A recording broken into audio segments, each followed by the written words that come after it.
Hey guys, I'm Evan and we are Being Friends, and we are a channel dedicated to sharing with you how board games can help you connect with others. And today we are unboxing Jagged Earth. I think we could just get in, dive into it right now. It's in the shrink wrap still. Man, so this expansion does a few things. It adds 10 more spirits. So the spirits in this game are essentially doubling with this expansion. How can I open this? I just need help. I'm just gonna go for it. All right, I got it.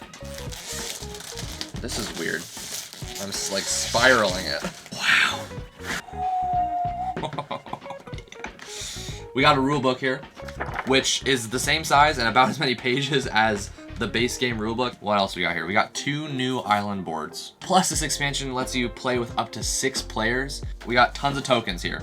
Some of them are these element tokens, which is new to Spirit Island. The game didn't have any originally, you just kind of had to keep track. There's a new kind of token called Badlands, and what these do is it just naturally hurts the invaders. This is where the bulk of the stuff comes in. A bunch of cards, so many cards, and whatever these things are, no idea. Oh my gosh, this is the main appeal for this expansion. 10 more spirits. Jeez, I only vaguely know what any of these spirits are, so I am so excited to actually see what they all do. Starting with Volcano Looming High. Heck yeah, we've needed volcanoes the whole time. I don't even know what any of this means yet, but what do we got here? So you have your growth abilities. This one is your reclaim, gain a power card, gain energy. This one adds 2 presence at 0 range. So the volcano may only be added or moved into mountains. So he's always in a mountain space, which is really fascinating. And when his presence is destroyed, it deals damage to the invaders and to Han. I want to grab the starting power cards for each of the spirits as I look at them so we can kind of get an idea of what their main arsenal of tools does. These innate powers look pretty complicated. If you can see right there, a lot of things going on. So what do we got? Wow. What? These are Volcano Looming High's 4 starting power cards. Let me read these a little bit. Whoa. So one of his cards, he actually gets to gain energy, and he also gets to give some energy to somebody else based on how much fire he's generated. So understandably, it seems like he's trying to generate a bunch of fire and a bunch of earth, which is a pretty understandable thing for someone who's a volcano. So he's going to be building up a bunch of presence, destroying the presence to do a bunch of damage to the surrounding lands, which is his explosive eruption, and then powered by the furnace of the earth lets him bring back his destroyed presence, which is super cool. I'm super excited to try this guy. He seems like one of the more simple, straightforward spirits in this expansion compared to some of the other ones, but I think we're going to move on to Vengeance as a Burning Plague. So it sounds like this is a spirit of vengeance, anger, and retribution, and he's coming as a plague this time around. So he looks like he works with disease as well as the elements of animal and fire. Okay, cool. One of his things is he actually adds presence to lands, specifically with invaders, so he's always working with the invaders really closely, which sounds pretty cool. That's cool. That's super cool. So one of his main abilities is called the Terror of a Slowly Unfolding Plague. And so in the lands with disease, which normally what disease does is it prevents a build and then you remove the disease. But what he can do with the Terror of Slowly Unfolding Plague is let the build happen, keep the disease there, and they generate 1 fear. And so the disease lingers, and linger is actually one of his abilities, Lingering Pestilence. He could let the disease linger for longer and build up more disease and then use those with some of his cards. On top of that, when his presence is destroyed by the enemies, he gets to add a disease to where it was destroyed. Just super interesting. Also, one of his growth abilities is just adding a disease instead of adding a presence. So this guy is a natural addition to the game. He's working with the disease. Looks like he's a high offensive spirit and a high complexity one as well. Next, we're just going straight down the stack. Again, I've avoided looking at any of these details, so this is all completely fresh for me. We got a guy right here called Stone's Unyielding Defense. Oh my gosh, tons of earth elements on this board. He's like, apparently, all he does is earth stuff. One of his growth abilities, he gets 2 earth just automatically. That's insane. For almost the entire game. Oh, what? Whoa, this guy's cool. So it looks like he's a highly defensive, but also it looks like he has a good amount of offense as well, which is a nice combination. But one of the main things he does is his presence tracks are super cool. This track is gaining him energy, but also it actually gains him card plays per turn as well. And each time he gets one of these card plays per turn, he actually gains a power automatically. So he gains a power sometimes from here, but also from this track he'll be able to gain more power. So he's able to probably get a lot of powers. And then this track is only one card play per turn, but then everything is gaining earth. Tons of earth elements constantly, and all of his abilities are just using a bunch of earth. Cool, cool, cool, cool. The stone's Unyielding Defiance actually prevents the blight from spreading to other lands when it cascades, as well as it prevents it from destroying presence in his lands. You can actually use your presence to defend the lands from the blight getting out of control. He seems like a fantastic pair. My first thought is with the Wildfire Spirit, because the Wildfire Spirit is already adding extra blight to the land. That can get really iffy, but this guy would be a great pair to just balance that out and be like, we're okay with a little more blight. I can handle this. I will be the one to defend. Whoa! He also has an ability that lets you prevent the blight from being added from the blight card, and it just comes from the box instead. I haven't even looked at his cards yet, and I'm already like into it. Whoa!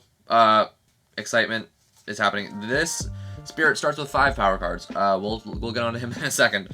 Okay, he has a blight removal card from the start, which I like a lot. He works with Badlands a little bit. He can add Badlands to, I think it hurts the invaders when they ravage there.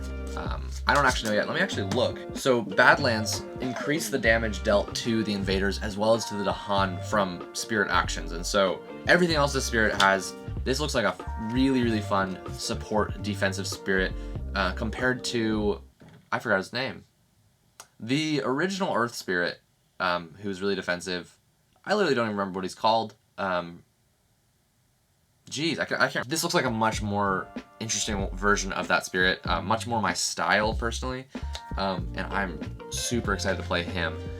Every spirit next is really, really fascinating. This guy is Starlight Seeks Its Form. What is happening? I actually glanced at this at one point. This guy is the first very high complexity spirit in the game.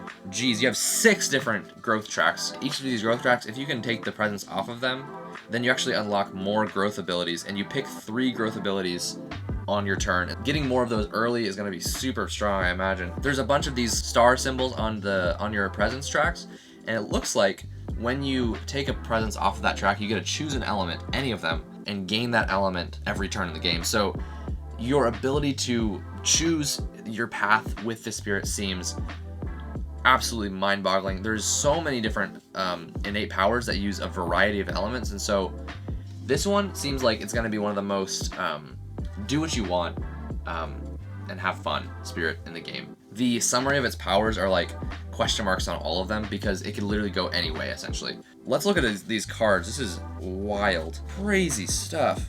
Okay, so all of his starting cards are kind of doing similar things where it's just like nothing super particular yet. You actually really start out not bland, but at the start of the game with Starlight, it seems like you have so many paths you can take, and you start to carve that path pretty early, I imagine. This is wild. I can't even wrap my head around this guy at all, so we're just gonna set him aside and go into the next spirit, Shroud of Silent Mist. So yeah, we got a Mist spirit here. This guy's a high complexity spirit as well, with it looks like a pretty balanced arsenal of abilities, offense, control, and fear being its main 3.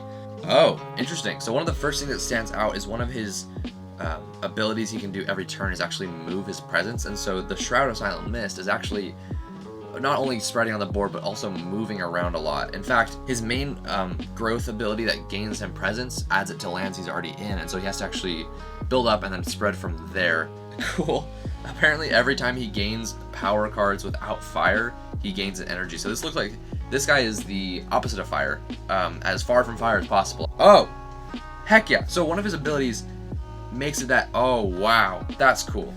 Any land that he has presence, the invaders and the Dahan don't heal the damage that they took from previous turns. And so in the base game of Spirit Island and up until this point, whenever you damage an invader and don't kill them, they'll heal at the end of the turn, and it's basically wasted. But with this guy, you can kill them slowly, which is awesome. That is really exciting. That is the kicker for this guy. We got Shifting Memory of Ages coming up next. Jeez, is this guy about memory? What is happening? I have no idea what any of these things mean. So it looks like this guy is using the element markers pretty often. You can prepare the element markers. Whoa! Before I go and explain the element marker thing, I have to say what just caught my attention. One of his growth abilities is just gain 9 energy. So if you're done placing presence, or you need to play that giant major power, you can just spend your turn to gain 9 energy, which is absolutely nuts. And that's so cool. I'm super excited just to be able to, in that clutch moment when you really need that energy. Jeez, that could be super, super fun. Whoa! Oh! The Shifting Memory of Ages doesn't ever have to forget their power cards. Whenever he gains a major power card, he just discards another card instead of destroying it, which is really cool. A lot of times when he's gaining element for things, he gets to keep them for future turns and use them as he wants to. That is a lot of fun. So this guy is really interesting. Like the playstyle thing says right here, he's extremely good with major powers. And that's what I noticed as well, because he doesn't have to forget cards, and he can gain that 9 energy in your turn. He's able to just, man, that's super fun. I love spirits that can just use major powers like nobody's business. So this is really exciting. So far, one of the coolest things about all of these spirits is that they both bring something new to the table, which is standard for Spirit Island design, but also the spirit combination potential for teams is going to be through the roof. All these guys feel really interesting to both control, but also to play with. And having one of these guys on your team is going to be super cool. And we're going to get right back into all these spirits because they're continuously... Whoa. This guy is Many Minds Move as One. It is essentially a hive mind, a spirit of flocks, swarms, schools, and packs, which is super, super exciting. I knew about this spirit and I thought that it was such a cool idea. It looks like he's working with beasts, kind of like the Sharp Fangs behind the leaves, but I imagine in a much different way, which is really exciting. Okay, so when he gathers and pushes beasts, he can do it from 2 further away. Oh, wow. So his ability to manipulate the beast is really flexible. Okay, his presence, when he has a sacred site specifically, it actually counts as a beast. That's so cool. I'm so excited to see what his cards are. Yeah, this is the spirit that has 5 starting cards. And 4 of them cost 0 energy, so that's interesting.